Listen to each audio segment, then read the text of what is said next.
வணக்கம். Welcome to my channel taste of அம்மா.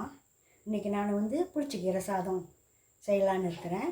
புளிச்சக்கீரை என்னோடய சின்ன சின்னதாக பொடி பண்ணிவிட்டு 2 கைப்பிடி அளவு இது. வாங்க எப்படின்னு பார்க்கலாம். இது கொஞ்சமாக எண்ணெய் ஊற்றினா போதும். ஏன்னா அந்த பூண்டு பச்சை மிளகாலாம் வதங்கிறதுக்கு நான் ஒரு 4 பல் பூண்டு எடுத்திருக்கேன். 5 பல் பூண்டு, ஒரு 10 போல் ஊசி மிளகாய் எடுத்திருக்கேன். இது ரெண்டையும் இதில் போட்டு வதக்கணும்.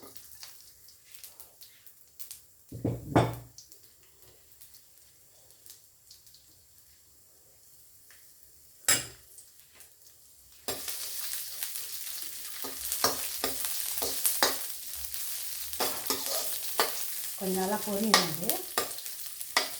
இந்த மிளகா அதெல்லாம் ரொம்ப உரப்பாக இருக்கும்.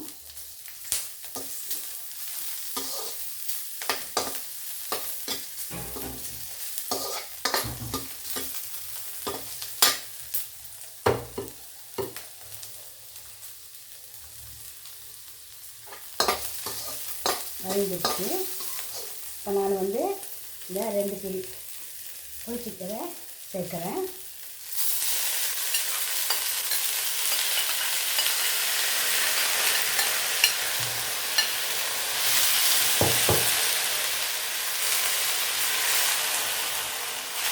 நல்லா வதக்கிக்கணும்.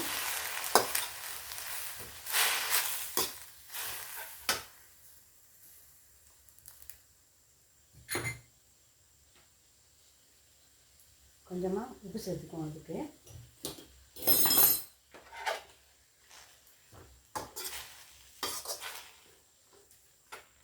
இந்த புளிச்சக்கீரை சாதம் சாப்பிட்றதுக்கு ரொம்ப நல்லாயிருக்கும்.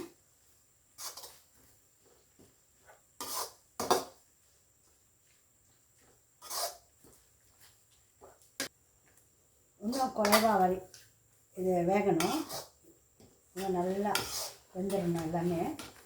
அப்போ தான் நம்ம வெளியே எடுக்க முடியும். வரப்பு உங்களுக்கு எப்படி தேவைப்படுதோ அந்த மாதிரி சேர்த்துக்குங்க. பச்சை மிளகா கூட சேர்த்துக்கலாம். ஊசி மிளகா தான் சேர்க்கணுன்னு இல்லை.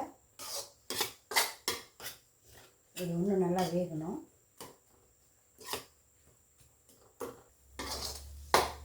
இந்த மாதிரி வெந்தால் போதும்.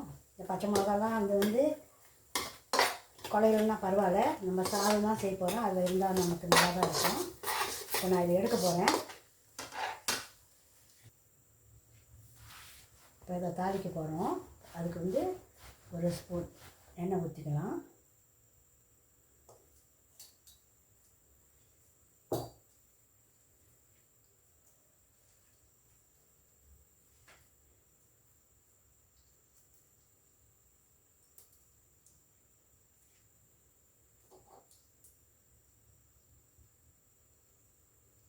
பெருஞ்சீரகம், சின்ன ஜீரகம், கடுகு சேர்த்துக்குவோம்.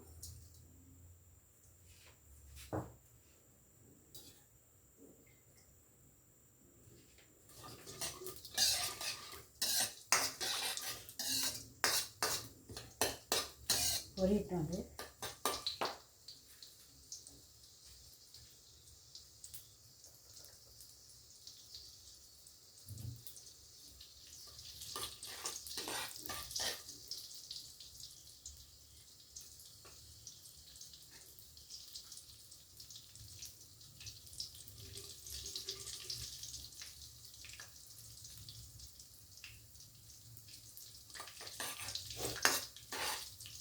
நல்லா பொரியணும். கடுகு வெடிக்குது. கடலை பருப்பு போட்டுக்கலாம். ஒரு 1 டேபிள் ஸ்பூன் போட்டுக்கலாம்.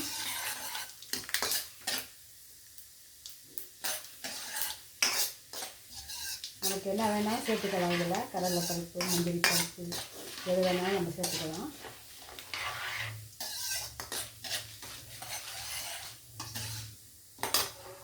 பட்டை மிளகா சேர்த்துக்கிறேன்.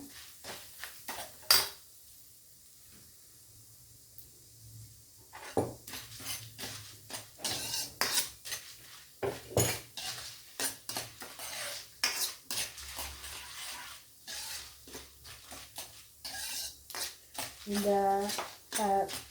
புளிச்சக்கீரை வந்து 2 கைப்பிடி போட்டிருக்கேன். அதுக்காக நான் வந்து 2 கப் அரிசி தான் சேர்த்துருக்கேன். நம்ம கூடுதலாகவும் சேர்த்துக்கலாம், குறைவாகவும் சேர்த்துக்கலாம். இப்போ வெங்காயம் மிளகா சேர்த்துக்கலாம்.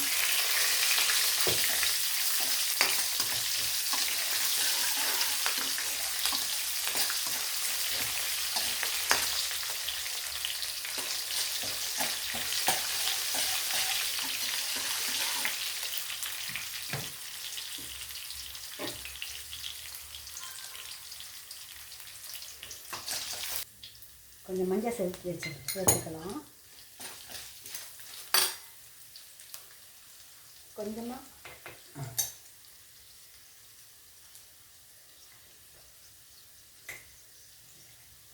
கொஞ்சமாக மிளகாத்தூள் சேர்த்துக்கலாம். ரொம்ப வேணாம், சும்மா ஒரு கலருக்காக.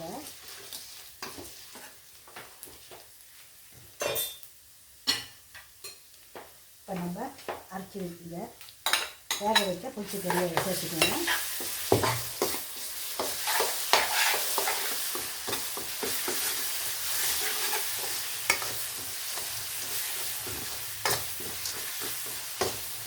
இதோட 2 கப் அரிசி நான் சேர்த்துருக்கேன்.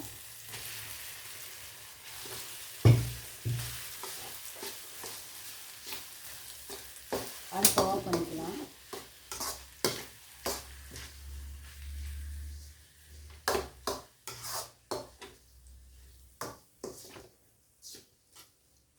சாப்பிட நல்லா சுவையாக இருக்கும். வீட்டில் செஞ்சு சாப்பிட்டு பாருங்க.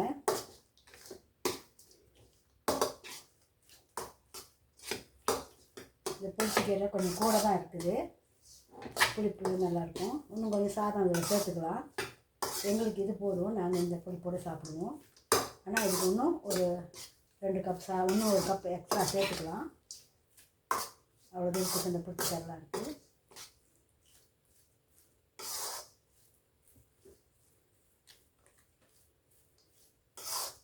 ரெடி ஆயிடுச்சு.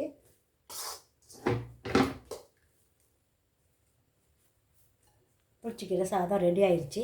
நீங்களும் வீட்டில் செஞ்சு பாருங்கள், ரொம்ப சுவையாக தான் இருக்குது. இந்த வீடியோ பிடிச்சிருந்தா லைக் பண்ணுங்கள், ஷேர் பண்ணுங்கள், சப்ஸ்கிரைப் பண்ணுங்கள். இந்த வீடியோ பார்த்ததுக்கு ரொம்ப நன்றி.